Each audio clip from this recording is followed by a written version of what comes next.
Jazz hands! Welcome to the lecture on gravitational potential energy, everybody.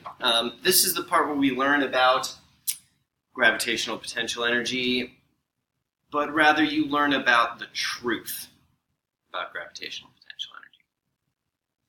Back in the day, when we did Unit 4, and we were talking about kinetic energy and elastic potential and all the other kinds of energy and work and this, that, the other thing, we said this right here. We said gravitational potential energy is mgh, guys. That's what it is, mgh, okay? And then we use that for an entire unit. In fact, several units, because you had to use it in like the next 2 or 3 units. All right. This actually is the real, true, and correct formula for gravitational potential energy. Okay, so why did I lie to you? 3 units? That's probably the question that you should be asking yourself. Why would you lie to me, Mr. Errico? I lied to you. Well, I didn't exactly lie to you, as we'll show in a minute. This formula is actually approximately correct. It's like good enough. As long as you are close to the Earth anyway, it's going to be good enough. So it's kind of like the difference between $29.99 and $30, right? If you said that something cost $30, but it actually was $29.99, that penny is not a significant departure from the real value of the object. Okay. On the other hand, there is a significant difference between this formula and this formula if you get very far away from the Earth. So MGH stops working when you start needing to do things like go from Earth to Mars, for example, or even Earth to the Moon, which is much closer than Mars. This one starts breaking down and doesn't work anymore. Okay, so that's why I lied to you, is this formula is much simpler and is good enough for doing physics close to the Earth. This one over here is perfectly correct, as long as you get to ignore relativity and stuff like that. And you only actually need it if you're going places that are far from the Earth. The 2 formulas, though, actually do just about the same thing with a couple of significant differences outside of like the correctness of the value. Okay, so it's still going to be true with both of these formulas that gravitational potential energy increases as you move away from the Earth.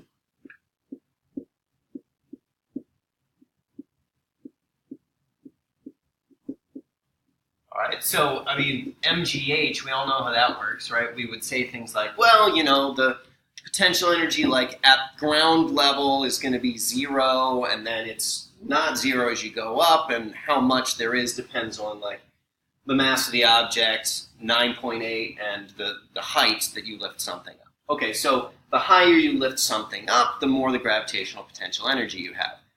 It's not as obvious how this formula is going to end up giving us that because we're dividing by a radius. So we'll explain that bit soon, okay? But this is still going to be true for both of those equations, right? So gravitational potential energy increases as you move away from the Earth. That one, that's just fine. All right. I lost my train of thought. Oh, yeah, okay. So let's just actually go ahead and show how that works then. This formula has us dividing by r, which is how far you are away from the Earth at some moment. All right. So if you start on the surface of the Earth, you just have to believe me that that's the Earth right there. Okay? Start on the surface of the Earth. Your gravitational potential energy is negative gmm over r. If you didn't see that negative sign before in the formula I wrote up there, it's actually a really important negative sign. It's not at all like that negative sign in Hooke's law with springs, negative kx, where like, you need it like twice ever if you're doing special calculus things. This negative sign is the difference between you get the answer right and you get the answer wrong, like very wrong, okay? So you actually do need that negative sign in there. Don't ignore it, okay? G is universal gravitational constant. Big M is the whatever object you happen to be close to, like the Earth. M might be, say, your mass, if you want to know your gravitational potential energy as you stand on the surface of the Earth. And then the R there is how far you are from the center of the object. So let me pause the video a moment and go ahead and calculate my gravitational potential energy right now standing on the surface of the Earth. That's a lot of joules of energy. Actually, that's negative a lot of joules of energy. That's kind of a weird result based on what you may have been thinking about energy before. Like, could energy really be negative? It turns out for gravitational potential energy, yes, it can be negative. And that's where the main difference between these two formulas is going to come in. Since what we're doing is, dividing by the distance you are from the object, the way that the formula works, if I'm dividing by a larger number, the value of the fraction becomes negative some smaller number as r gets bigger. So this happens to be my gravitational potential energy at the surface of the Earth. So not zero, like the way we were doing before. In fact, the way it's going to work is, everybody think for a moment. If you like, you can pause the video in a moment. What value would R have to have in order for gravitational potential energy to be zero? Pause the video and ponder that for one moment. Think about what you'd have to plug into it. The two answers I usually get here are either the right answer or somebody says, the center of the Earth. If you were thinking the center of the Earth, that's a very common wrong answer, but that actually doesn't work out, right? If you plug in r equals 0, you can't divide by 0, but you know what happens if you divide by smaller and smaller numbers is you get a bigger and bigger result. So actually that one doesn't work. That would give you negative infinity gravitational potential energy, which is clearly a bogus result. So actually the right answer for where gravitational potential energy is going to be 0, that was not actually supposed to be in scare quotes, actually 0, not kind of 0, but really 0, is infinitely far away. If you divide by infinity for r, then you get a value of 0 for the gravitational potential energy. Okay, so let's plug in another number here and see how this kind of jives with what I said here and what I said about getting closer to 0, just to try and connect some of the dots. This is my gravitational potential energy, I said, at the surface of the Earth. So if that's presently weirding you out, rewind, look back at it, or read the section of the textbook a little bit and try and make sense of it before you go on with the next part here. But I'm going to go ahead and now figure out what would my gravitational potential energy be if I went from, say, here at the surface of the Earth to, how about there? So I'm going to go up a height of, how about 2 times the radius of the Earth above where I'm standing right now. Okay, so what I plugged in before was just the radius of the Earth. Now I'm going to take my same equation here and I'm going to plug in 3 times the radius of the Earth, because that's how far I am going to be from the center of the Earth, I'm saying. All right, and let's see what we get. Actually, I don't need to pause the video for that, because it's just going to be this answer divided by 3, because I'm 3 times farther away.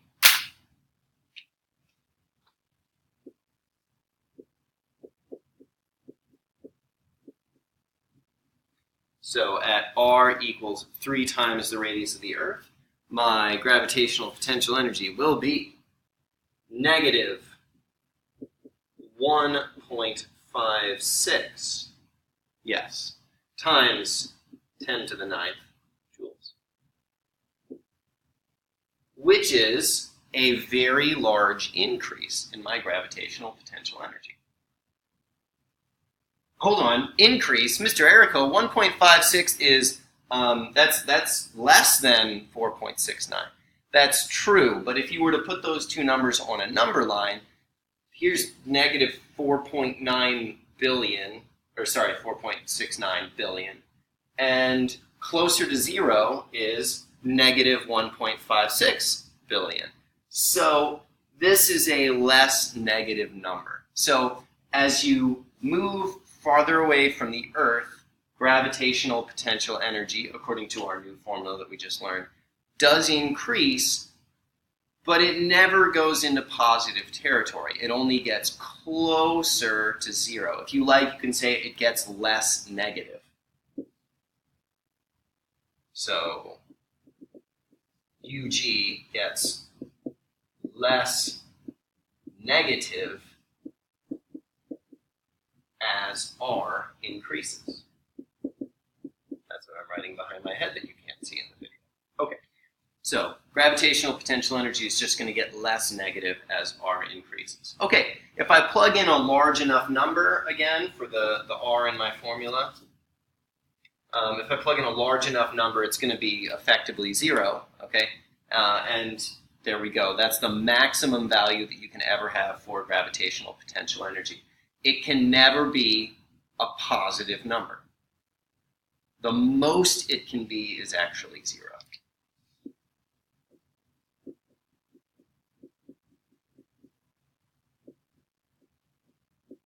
All right, which is a pretty significant factor.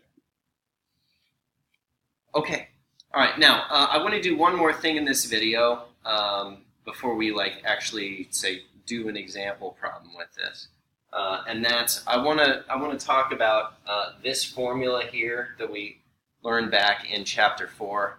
It looks nothing like that other one. So you might be thinking to yourself, where did that even come from? Like, why was that a thing, and why was it okay to use that back in Chapter 4? And I said it's because it's approximately correct. But I want to show you where that formula comes from in terms of this one right here.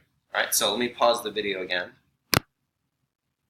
So this is the question that we're going to try and answer in order to show where MGH came from in the first place and why it was okay to use it.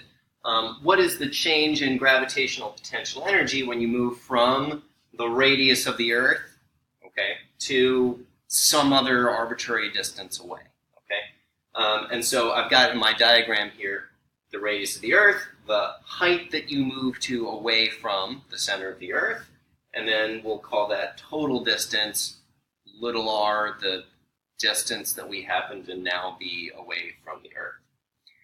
All right, the change in energy is, of course, going to be the final energy at our new position minus the initial energy. All right, so let me do some algebra. Okay, so we've plugged in some values, or not values, plugged in some symbols for those things. Final energy is, again, at our new radius r. Initial energy is at the surface of the Earth. The new radius is radius of the Earth plus the height that we're at. Okay, and note I'm being very careful to use that negative sign. This negative sign is not inconsequential. It matters a lot. It's the difference between the right answer and the wrong answer, so if you don't use it, you're going to get the wrong answer. So it's actually very significant that you use it the whole way through. Our next step is going to be to combine those two together. So I'm going to actually factor out the GMM, because it's in both of them, and then find a common denominator. So that's what you'll see happening in the next step. So as you can see, we factored out the GMM, as I said, and then our common denominator is identified over here. If you need to pause the video to follow the algebra, please do. That would make a lot of sense, okay? All right, and then it's rewritten with the common denominator in there. And now we're going to combine it all together, and you're going to see in a moment MGH magically pop out. It doesn't look very likely right now, but it's going to happen. A lot happened in that last step, so you should probably pause and look at it. When I cut down to this line right here, it still doesn't look like MGH, but GM over R squared is the formula for a gravitational field. So if I plug in my values for G, M, and radius of the Earth, I'm going to get mgh.